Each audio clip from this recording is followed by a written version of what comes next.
kitas daiktas, kad tiesiog užrašinėdamas tautosaką, mūsų kaip ir tokia testinė ekspedicija vadinosi, tai kartais ir po kokią savaitę pas Malviną Česnulienę man čia geriai pragyvendavau.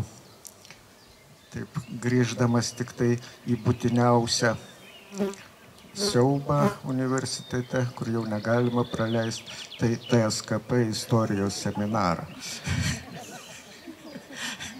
Paskui gali sėsti vėl į traukinį ir važiuoti pas Malviną, kur kaimas susirenka pavakarį ir tada prasideda dainos įrašinėjimai, tada išsiskirstam, žmonės eina į miško darbus vyrai, moteris po namus, o aš pauliais dar įsimiegu kur nors. Gerai.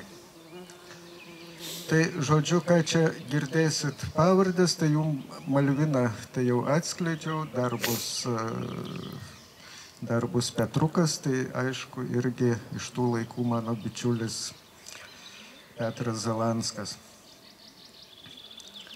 Akmuo be tėvų auga, be kojų vandens bėga, lakioja debesis besparniai raudono mažulo šakom, po jom vienbalsę dzūkų ugnį, devyniaragis elnes kursto, kai aš plaukiu tą gilią upę, keliu tą akmenį iš dugno, geriu tą atmintį, tą ugnį, o prisiminti negaliu.